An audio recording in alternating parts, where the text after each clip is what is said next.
Hello everyone. Rolling motion on inclined plane हम लोग एक टॉपिक किए थे, उस पर एक क्वेश्चन देखते हैं छोटा सा। ये क्वेश्चन एडवांस 2018 में 2018 में आया है। ये बोला है a ring and a disc are initially at rest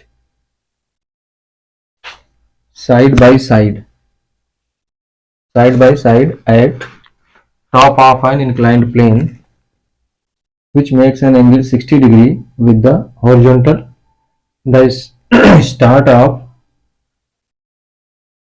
to roll without slipping at the same instant of time along the shortest path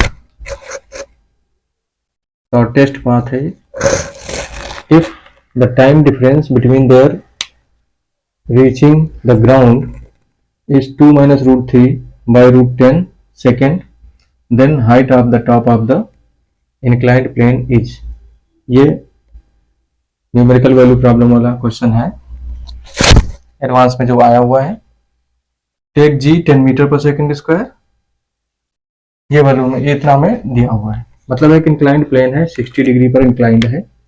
मेरा कहने का मतलब ये है। और उस इंक्लाइंड प्लेन पे दो चीजें, रिंग और डिस्क को इनिशियली रेस्ट से छोड़ा गया है, एक ही पोजीशन से और एक ही टाइम पे। और वो जो है विदाउट स्लाइडिंग, मतलब प्योर रोलिंग करते हुए नीचे आती हैं शॉर्टेस्ट पाथ के थ्रू। ठीक है, तो उन दोनों के बीच में जो टाइम का डिफरेंस है, किसी एक को मान लेते हैं, रिंग को कुछ टाइम t1 लगा नीचे तक आने में, डिस्क को टाइम t2 लगा नीचे तक आने में। तो उन दोनों टाइम t1 t2 का जो डिफरेंस है वो ये दिया गया है। तो ये बताना है कितनी हाइट से वो छोड़े गए थे, इंक्लाइन प्लेन पे कितनी हाइट पे थे। मतलब कहानी कुछ ऐसी है। ये अपना इंक्लाइंड प्लेन हो गया और इसके ऊपर दो चीजें हैं। यहां से एक रिंग को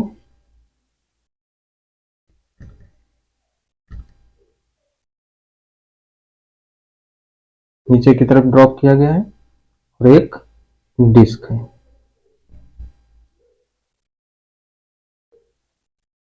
ये भी इधर आ रही है, ये भी एक ही हाइट पे हैं दोनों इंक्लाइंड प्लेन पे। तो ये इंक्लाइंड प्लेन की हाइट जो है h पूछी गई आपसे, और इसकी लेंथ मान लेते हैं कुछ होगी s इंक्लाइंड प्लेन की। ये एंगल आपको दिया गया है 60 डिग्री, दिस इज थीटा। तो रिंग और डिस्क दोनों ने जो टाइम लिया यहाँ तक आने में, नीचे तक ग्राउंड तक, उनमें डिफरेंस दिया गया है। तो सिंपल हम लोग देख चुके हैं, s is equal to ut plus half a t square लगाया था हम लोगों ने। इसमें इनिशियली रेस्ट से ड्रॉप किया गया, छोड़ा गया इनको। तो u इनिशियल वेलोसिटी दोनों की 0 रहेगी, तो यहाँ से आ जाएगा। तो यहाँ से टाइम हम लोगों ने निकाला था under root 2s upon a, जो भी a एक्सीलरेशन होगा दोनों का, इसका मान लेते हैं a1 होगा, इसका a2 होगा। ये रिंग है, ये डिस्क है। सिंपल है, कुछ है नहीं ज़्यादा इसमें, बहुत डीप में हम लोग नहीं जाएंगे क्योंकि डीप में हम लोग ने थ्योरी कर ली है, और थ्योरी ही सब कुछ है, न्यूमेरिकल कुछ नहीं होता, बस उसी डेटा को पुट करना होता है। ओके, तो अगर देखें तो s तो दोनों के लिए सेम है, तो ये t जो है inversely proportional to the under root of acceleration है। तो अगर हम इसके लिए टाइम t1 कहें, रिंग के लिए इसको टाइम t1 लगा यहाँ तक आने में, और डिस्क को टाइम t2 लगा, तो यहाँ से t1 बाई t2 कितना आ जाएगा। तो अंडर रूट के अंदर क्या लिखेंगे, 2s upon a1 upon 2s upon a2, क्योंकि t1 होगा under root 2s upon a1 और t2 होगा under root 2s upon a2। तो यहाँ से हम लोग देखेंगे तो under root a2 by a1 बन गया एक्सीलरेशन। और एक्सीलरेशन के लिए, प्योर रोलिंग के लिए हमने बताया था एक्सीलरेशन कितना होता है, दोनों ही प्योर रोलिंग कर रहे हैं, g sine theta by 1 plus c। ये c अलग अलग होता है सबके लिए, ये होता है। तो g साइन थीटा तो दोनों के लिए सेम, क्योंकि g और थीटा तो कांस्टेंट है। तो अगर a1 में लिखूंगा तो a1 की वैल्यू लिखूंगा g sin theta upon 1 plus c1, a2 क्या लिखूंगा g sin theta upon 1 plus c2। तो उस हिसाब से अगर देखें तो यहाँ g sin theta upon 1 plus c1 आएगा और यहाँ g sin theta upon 1 plus c2 आएगा। तो 1 प्लस c1 ऊपर जाएगा और 1 प्लस c2 नीचे आ जाएगा। तो कहानी हो जाएगी ऐसे 1 plus c1 upon 1 plus c2, G sin theta cancel, this is t1 upon t2 आ गया।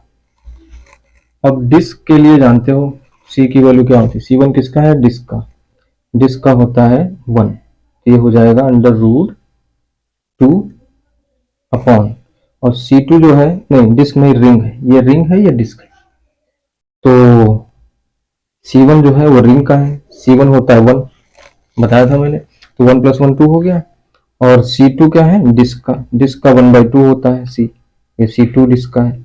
तो 1/2 प्लस 1 करेंगे तो 3/2, वो 2 ऊपर चला गया। तो कहने का मतलब ये फाइनली क्या आ गया, 2/√3, ये आ गया। डिफरेंस दिया है तो हम किसी तरीके से डिफरेंस क्रिएट करें, तो हमने क्या किया, बोथ साइड लेफ्ट और राइट साइड में -1 कर दिया। यहाँ हो जाएगा t1/t2 -1 इज इक्वल्स टू 2/√3 -1। यहाँ जब एलसीएम लेंगे तो t1 minus t2 upon t2 is equals to 2 minus √3/√3। यहाँ दिख भी रहा है 2 माइनस √3। तो ये डिफरेंस आ गया, नीचे t2 आ गया, डिफरेंस दिया हुआ है। अब इस डिफरेंस को मैं लिख लेता हूँ, t1 माइनस t2 की जगह ये लिखूंगा 2 minus √3 upon 10 upon t2, this is t2, और ये 2 माइनस √3 अपॉन √3 है। तो ये 2 माइनस √3 कैंसिल, नीचे आ जाएगा 10, तो 10 t2 इज इक्वल्स टू √3 आ जाएगा। तो यहाँ से हमारा क्या बनेगा, t2, हाँ √10 है, ये 10 की बजाय ये √10 है। तो t2 बन जाएगा आपका t2 is equals to √3/10, √3/10 t2 आ गया। ये √10 नीचे आ जाएगा और फिर हम इक्वेट कर देंगे, यहाँ से t2 की वैल्यू √3/10 आ गई। t2 है क्या, डिस्क का टाइम, और डिस्क के टाइम को हम क्या लिख सकते हैं, डिस्क के टाइम को हम लिख सकते हैं √2s अपॉन a2 क्या है, डिस्क का एक्सीलरेशन, डिस्क का एक्सीलरेशन क्या लिखेंगे हम लोग, g sin थीटा यहाँ से अपॉन 1 प्लस c2, तो ये 1 प्लस c2 पर चला गया, 1 प्लस c2, दिस, ये आ गया √3/10। g को 10 लेना है, g को 10 लेना है। अब यहाँ से देखिए c2 क्या है, डिस्क का, ये है 1/2, ये हो जाएगा 3/2। तो कहने का मतलब अंडर रूट के अंदर 2s into 3/2 upon g sin theta equals to √3/10। ये 2 से 2 कैंसिल, तो अंडर√3s/g sin theta, root both side हटा दीजिए तो बन जाएगा 3s/g sin theta is equals to 3/10, 3s/g sin theta 3/10 हो जाएगा। तो ये 3 से 3 कैंसिल हो गया, तो यहाँ से s की वैल्यू आ गई,